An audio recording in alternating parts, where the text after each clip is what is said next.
May 1940. The Netherlands. At dawn, the silence of a neutral nation was broken. Within hours, defenses built over decades were tested for the first time.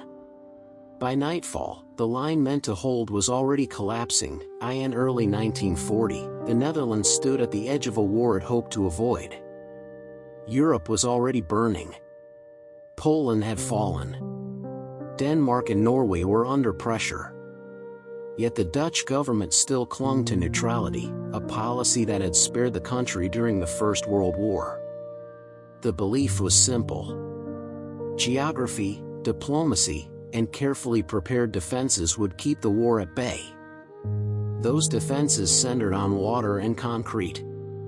The Dutch waterline, a centuries-old concept, relied on controlled flooding to stop invading armies. Fields could be submerged. Roads turned into shallow lakes. Tanks would stall. Infantry would slow. Behind these flooded zones stood fortifications, bunkers, and artillery positions. The most modern of these was the Grebbe Line, stretching from the Rhine toward the former Zuiderzee. It was meant to be the backbone of national defense. On paper, the plan looked solid. In reality, it was fragile. Funding had been limited for years. Equipment was outdated. Many bunkers lacked proper camouflage. Some positions had never been tested under fire. The army itself was a mix of professionals and reservists.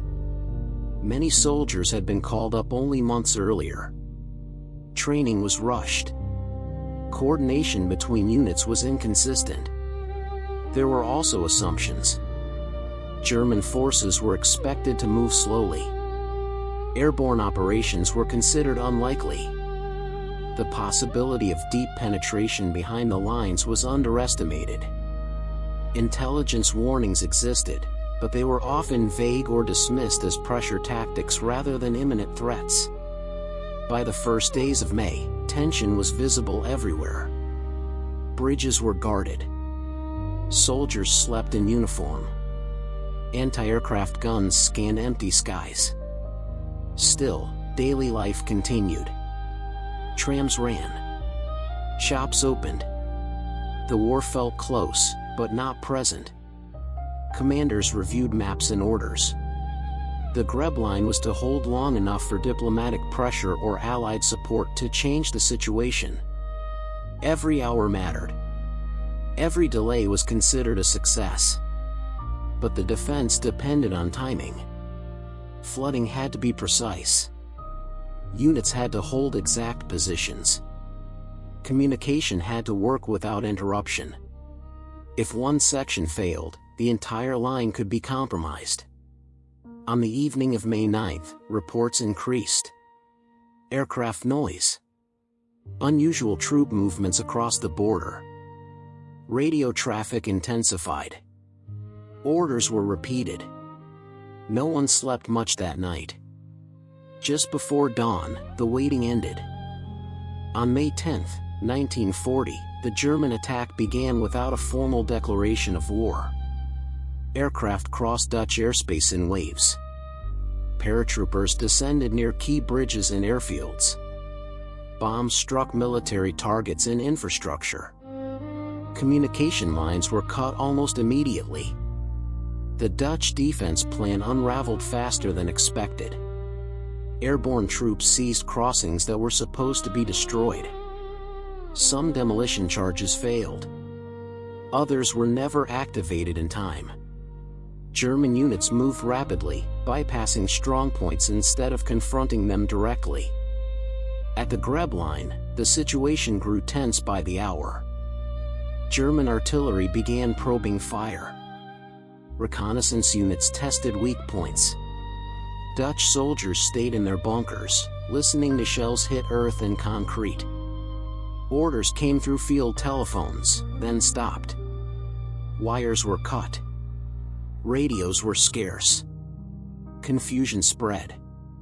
Some units received conflicting commands. Hold. Withdraw. Counterattack.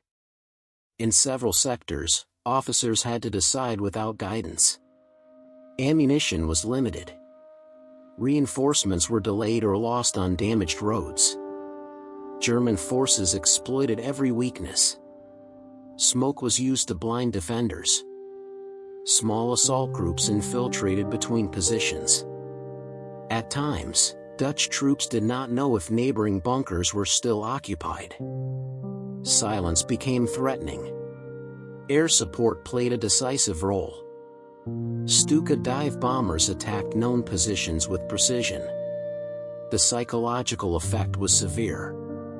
Even well-built bunkers shook. Soldiers covered their ears and waited for impacts. Morale began to crack. Attempts to restore the line failed. Counterattacks were launched but lacked coordination. Units advanced without artillery support. Some ran into friendly fire. Others were stopped by machine gun nests they did not know existed. Civilians fled nearby villages. Roads filled with carts and bicycles. Military traffic slowed. The boundary between front and rear disappeared. By the second day, it was clear the defense was no longer intact. Gaps had formed. German troops were pushing through areas meant to be impassable. Flooded fields were crossed using narrow paths or captured bridges. Commanders reported the same thing repeatedly. Positions were isolated. Communication was unreliable. Losses were increasing. The line was still there on maps. On the ground, it was already breaking. The decisive blow came quickly. German forces concentrated their attack on the weakest sectors of the Grebbe Line. Artillery fire intensified. Assault units moved forward under cover of smoke and airstrikes. Several Dutch battalions were overwhelmed. Bunkers were surrounded. Some fought until ammunition ran out. Others surrendered when escape became impossible.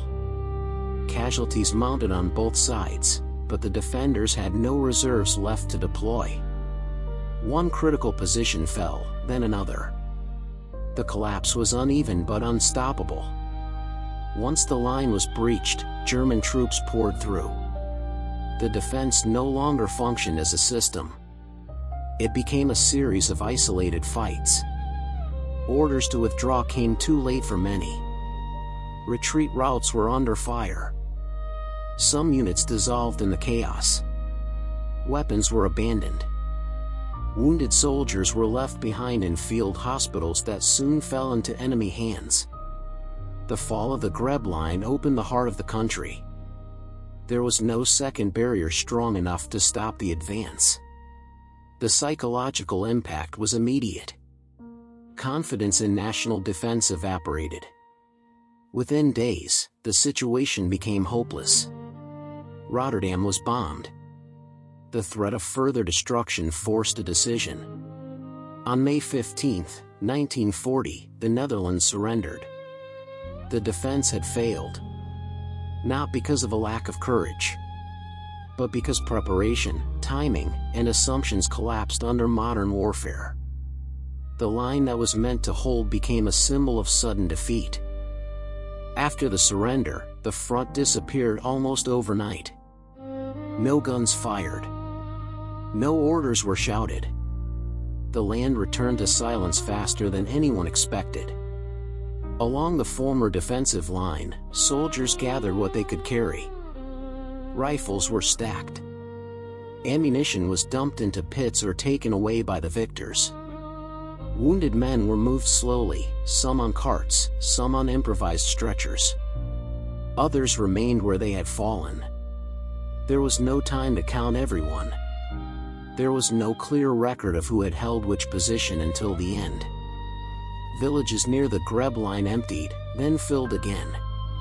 Civilians returned to houses damaged but still standing. Fields that had been flooded began to drain.